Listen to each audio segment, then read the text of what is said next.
O Senhor esteja convosco. Proclamação do Evangelho de Jesus Cristo segundo Marcos.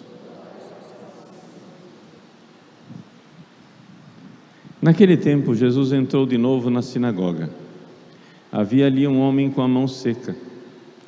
Alguns o observavam para ver se havia de curar em dia de sábado, para poderem acusá-lo. Jesus disse ao homem de mão seca: levanta-te e fica aqui no meio. E perguntou-lhes: é permitido no sábado fazer o bem ou fazer o mal? Salvar uma vida ou deixá-la morrer? Mas eles nada disseram.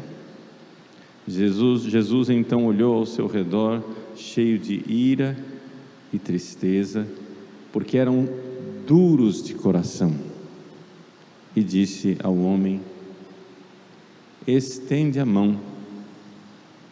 Ele a estendeu e a mão ficou curada.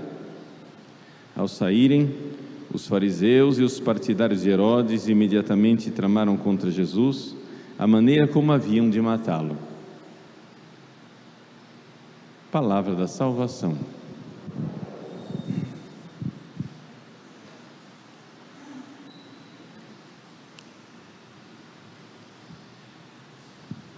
Meus queridos irmãos e irmãs, nós estamos numa sociedade que olha para a realidade da devoção, da religião, da crença, como algo positivo, né, na vida de uma pessoa. Ou seja, quantas e quantas vezes as pessoas dizem: o importante é crer em alguma coisa, né?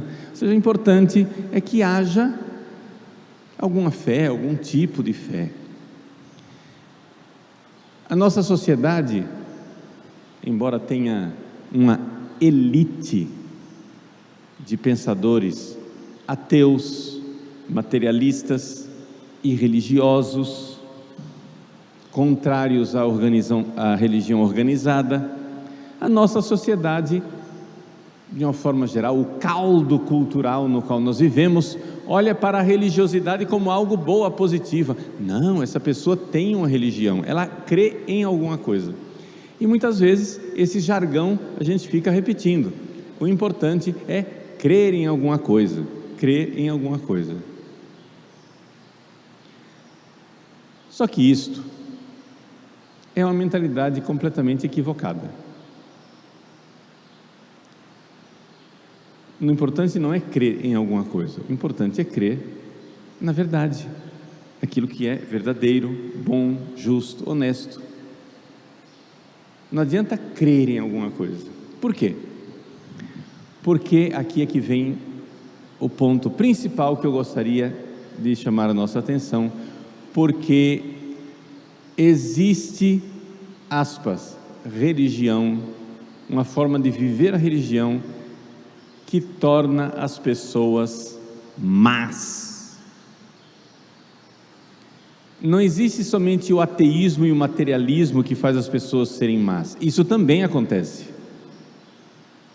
Vejam, eu não estou aqui dizendo o ateísmo, o materialismo é coisa boa, mas existe religião ruim. Existem religiões que destroem as pessoas. Para pegar um exemplo extremo, um exemplo caricatural, vamos ver, por exemplo, a religião dos astecas. Quando os primeiros espanhóis chegaram no México, os astecas, que eram entre os vários povos indígenas aqui da América, era o mais evoluído. Eles sabiam escrever, eles tinham pirâmides, eles tinham cidades, eles tinham uma organização social muito diferente dos nossos índios brasileiros, que estavam ainda na idade da pedra polida.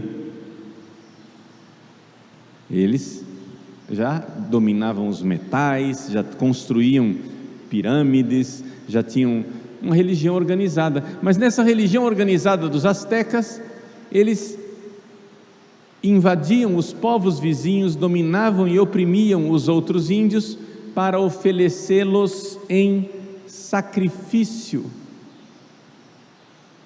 aos seus deuses. Ou seja, a religião asteca era uma religião de destruição e de morte.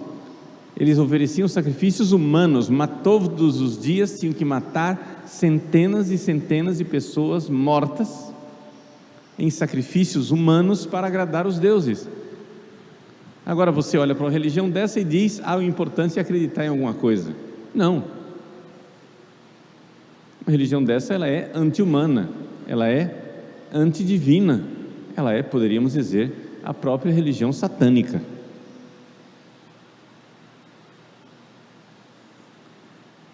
Então, quando a gente pega um exemplo de caricatura, a gente começa a enxergar que tem religião e tem religião.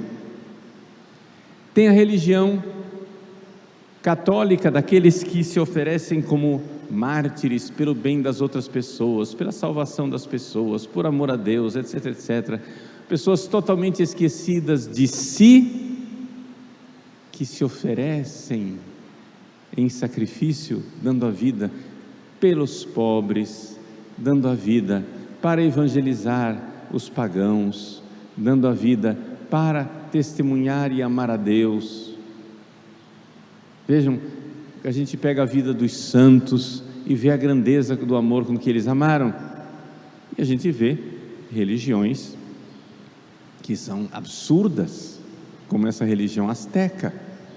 A gente vê religiões absurdas, como o satanismo.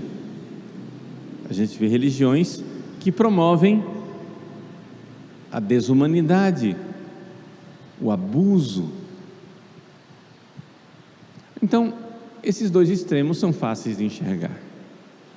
Mas no Evangelho de hoje, Jesus não está fazendo uma crítica dos extremos. Jesus está nos mostrando talvez uma sutileza. E a sutileza é a seguinte: os fariseus, como nós católicos hoje, podem estar numa religião verdadeira. A religião do Antigo Testamento foi instituída por Deus para preparar a vinda de Jesus. Foi o Deus verdadeiro quem colocou o culto no templo. Foi o Deus verdadeiro quem organizou a tribo de Levi como sacerdócio levítico. Foi o Deus verdadeiro quem mandou instituir o templo de Jerusalém. Foi o Deus verdadeiro quem mandou ler a Torá, interpretá-la e colocar em prática. Tudo isso era uma religião verdadeira. Mas é interessante como o coração humano pode transformar a religião verdadeira numa religião destruidora. Por quê? Porque o problema está no coração. Não adianta Deus revelar um maquinário, digamos assim, uma forma de se comportar externamente que é boa, se não for vivido com o coração. Esse povo me louva com os lábios, mas não com o seu coração. Você tem um culto externo, belo e verdadeiro, instituído por Deus, uma verdadeira religião instituída por Deus, mas interiormente no seu coração você não está mudando. E aqui está a verdadeira crítica de Jesus à nossa atitude religiosa.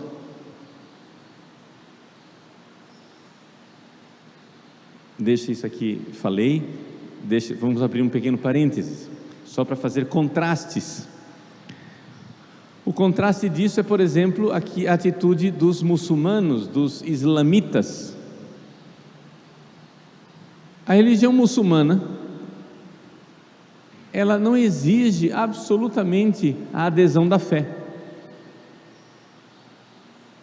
O Islã é uma obediência, e essa obediência é uma obediência que pode ser meramente externa. Se você está numa sociedade islâmica, você pode seguir todas as leis da Sharia e não acreditar minimamente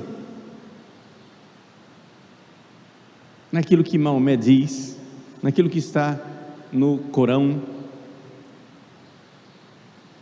Basta que você esteja na obediência. No Islã, você está na obediência. Você foi reduzido à obediência externa, internamente não interessa o que você pensa. Então, quando a gente vê aquela multidão de muçulmanos em praça pública, ajoelhados, fazendo as suas inclinações, né? E rezando juntos, espero em Deus que a maioria deles creia, né? Mas para nós cristãos é estranho saber disso. Não é necessário, porém. Não é necessário, você pode simplesmente fazer a obediência externa. Se você crê ou não crê, não importa muito, você está fazendo o que tem que fazer. E vejam que isto que vive-se no Islã é a atitude da esmagadora maioria das religiões. As religiões não exigem adesão de coração. Isso é uma novidade do cristianismo. É Jesus quem está fazendo isso. É Jesus quem está nos chamando de volta para essa realidade que Deus queria desde o Antigo Testamento, mas que estava sendo abandonada. Essa realidade de que não basta o culto externo, não basta louvar com os lábios, tem que louvar com o coração. Isso é muito típico do cristianismo, isso é próprio nosso, e isso é uma realidade que a gente tem que prestar atenção. Fecha parênteses para deixar de lado as outras religiões, né? Então, assim, o Islã, mas assim também outras religiões, como por exemplo as religiões afro-brasileiras. Nenhum pai de santo ou mãe de santo pergunta para você se você tem fé. Basta você ir lá e fazer o que ele está mandando. Você vai lá, oferece o sacrifício lá, que o pessoal popularmente chama de despacho, e pronto, está resolvido. Ah, mas eu tenho fé, não tenho fé. Ninguém é criticado por isso. Veja, Jesus, no entanto, aqui, dentro da religião verdadeira do judaísmo, olha para os fariseus e vê que houve ali uma cisão. Houve uma ruptura. Jesus olha para os fariseus que obedecem à lei do Antigo Testamento do sábado. Obediência estrita, obediência escrupulosa, obediência na delicadeza de detalhes. Ainda hoje os judeus vivem o sábado com delicadeza de detalhes. Por exemplo, os judeus, talvez vocês não saibam disso, quando diz assim, o repouso do sábado, na sexta-feira à tarde, antes de aparecer a primeira estrela, no sábado à noite, porque ali já começa o Shabat, já começa o sábado, a mãe judia vai pela casa, apaga algumas luzes e acende outras luzes. Aquelas luzes ficarão acesas durante todo o sábado, porque você acionar um interruptor é trabalho. Sabiam disso? Acionar um botão é trabalho, então o sábado não pode tocar. É esse pequeno detalhe, veja que delicadeza. Por exemplo, a mãe judia, na sexta-feira, prepara a comida, na sexta, e deixa a comida num rechô, no banho-maria, lá colocado na tomada, numa temperaturazinha morna, assim a comida fica ali, esquentadinha, morna, para servir de alimento no sábado. Mas ela não pode ligar a maquininha ou preparar a comida, porque seria trabalho. E os judeus, tanto da época de Jesus como hoje, continuam seguindo isso escrupulosamente. Mas Jesus, nos fariseus de sua época, E nos fariseus de hoje, que, abre parênteses, podemos ser nós, quero chamar a atenção para o fato de que esta escrupulosa e minuciosa obediência à lei de Deus só é agradável a Deus se houver um coração, se houver uma conversão de coração. Os atos externos, somente desprovidos de coração, não são agradáveis a Deus. Jesus está lá, numa sinagoga, no sábado. Um homem está lá com a mão seca, com a mão atrofiada. Jesus faz uma pergunta aos fariseus: se é bom, se é justo fazer o bem ou o mal no dia de sábado. A resposta seria óbvia. Ora, no sábado, no domingo, na segunda, na terça, na quarta, na quinta, qualquer dia da semana, a gente tem que fazer o bem. O repouso sabático que Deus pede não é um repouso de fazer o bem.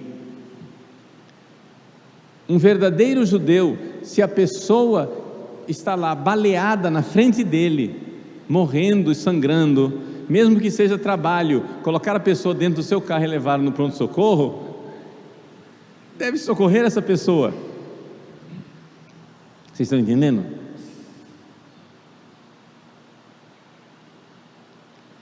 E Jesus olha para isso e faz a pergunta e vê que os fariseus da sua época lá, os fariseus ficam calados. E então vejam a reação de nosso Senhor. E aqui, essa pode ser a reação de nosso Senhor para comigo. Eu, Paulo Ricardo, que devo me colocar debaixo da luz desse Evangelho, para não ser o mau cristão de hoje. Os fariseus aqui no Evangelho eram os maus judeus de ontem. Eu não posso ser o mau cristão de hoje. Jesus diz, versículo 5: Jesus então olhou ao seu redor, cheio de ira e tristeza.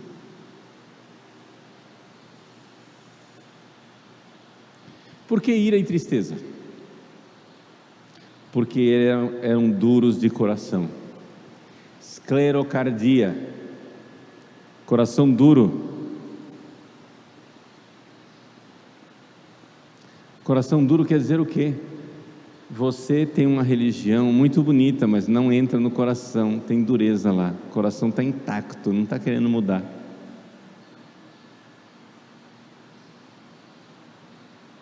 Então vejam, a atitude de Jesus é ira e tristeza. O que quer dizer isso?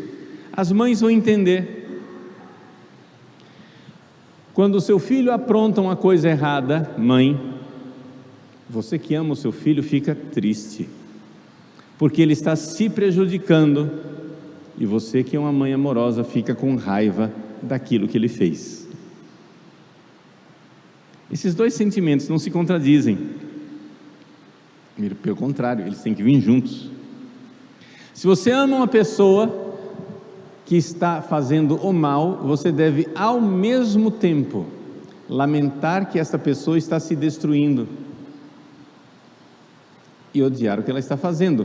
Uma mãe que tem um filho dependente químico, que está vendo que as drogas estão destruindo o seu filho querido que ela ama, essa mãe, ela precisa necessariamente, porque ama o filho, ter raiva do que o filho está fazendo.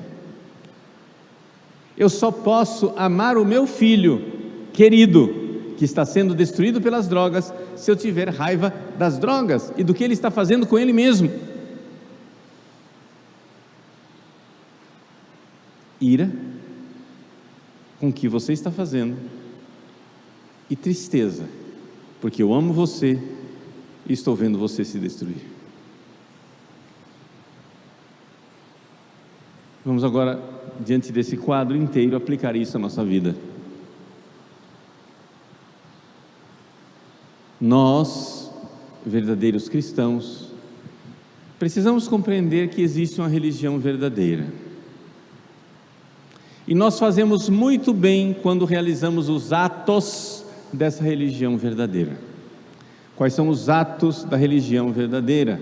Você precisa ser batizado, você precisa se confessar, você precisa comungar, você precisa ir à missa no domingo, você precisa rezar o Santo Terço, fazer a sua oração todos os dias, você precisa se abster de carne ou fazer alguma penitência na sexta-feira, você precisa no domingo deixar de trabalhar, não com aquele escrúpulo dos judeus, porque todo o sistema dos judeus no sábado está baseado no não trabalho. Nós não somos assim. Alguns pequenos trabalhos nós podemos fazer no domingo, não é esse o problema, né? Mas ter um tempo para Deus no domingo, esse é o espírito cristão do domingo. Eu preciso reservar tempo para Deus, não é um dia comum como outro qualquer, e assim por diante. Esses são os atos do cristão.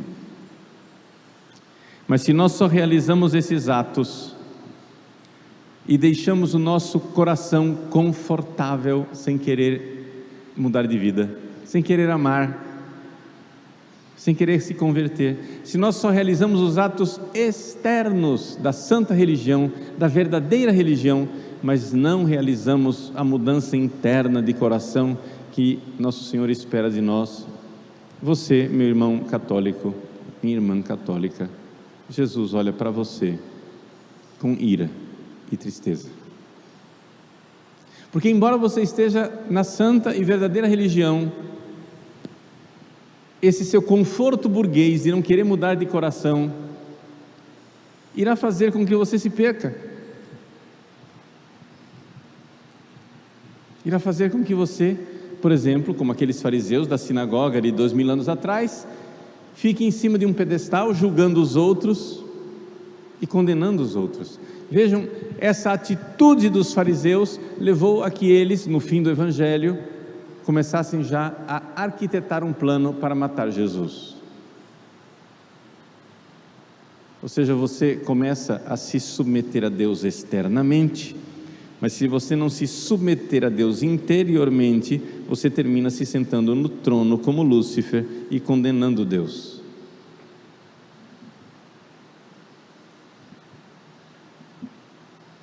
Que atitude terrível desses fariseus, de se sentarem no trono e quererem agora condenar o próprio Deus. Deus está lá, Deus se fez homem, Deus nasceu da Virgem Maria, Deus está ali pregando diante deles, Deus está curando a mão seca daquele homem, e eles se sentam no trono do seu farisaísmo para condenar o próprio Deus à morte. Esse sujeito precisa morrer. Você diz assim: mas padre, eu jamais faria isso. Eu digo: meu irmão, nada como um dia depois do outro. Você jamais faria isso deste jeito, mas deixa eu dizer o que você faria. Você vem à igreja, vai à missa, reza o terço, faz jejum, faz aquilo, faz tudo o que é certo da religião certa, mas se o seu coração não muda, um dia Deus vai contrariar você. As coisas vão acontecer de um jeito que você não queria, e você vai se sentar na cátedra como um fariseu e condenar Deus e dizer: onde é que está Deus? Cadê Deus nessa hora? Por que Deus não está fazendo o que eu quero? E você novamente se sentar no tribunal dos fariseus e condenar Deus à morte. Não fisicamente, porque Ele não está fisicamente diante de você, mas você, com todos os atos de justiça da sua religião católica, será o novo fariseu que condena Deus à morte, porque se submeteu fisicamente a Jesus, fazendo os atos externos de Jesus, mas burguesamente, confortavelmente, preguiçosamente não quis mudar o próprio coração, não quis mudar a própria mentalidade. E aí, quando Deus contraria a sua mentalidade, você se senta no tribunal e condena Deus à morte outra vez. Quantos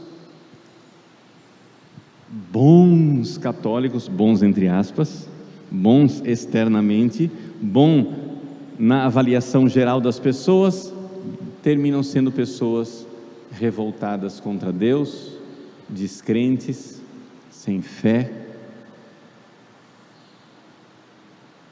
Ou seja, fica pior a emenda do que o soneto. É o remendo novo no pano velho, né? Então vamos lá. A mensagem do Evangelho de hoje é: não basta crer em qualquer religião. Não. Nós temos que crer na religião verdadeira e nos submeter às práticas da religião verdadeira. Mas este é o primeiro passo, não é o último passo. O último passo é a conversão do coração, é a mudança interior, é quando eu submeto a minha vontade à vontade de Deus. E aqui que está a coisa mais importante. Para que o nosso coração não seja duro, nós não soframos da mesma esclerocardia daqueles fariseus de 2000 anos atrás, e Jesus não olhe para nós com aquela ira e tristeza de uma mãe bondosa que olha com ira e tristeza para o filho que está fazendo coisas erradas e está se destruindo. Nosso Senhor quer a nossa amorosa confiança, mudar o coração, mudar o coração, mudar o coração. Nos incomodemos com isso. Não queremos só ser cristãos por fora. Incomodemo-nos para ser cristãos verdadeiros, cristãos conforme o Sagrado Coração de Jesus. Que São José, nessa quarta-feira, como em todas as quartas-feiras a Ele dedicada, nos ajude a ter um coração verdadeiramente amoroso, como Ele que foi Pai amoroso, adotivo de nosso Senhor Jesus Cristo.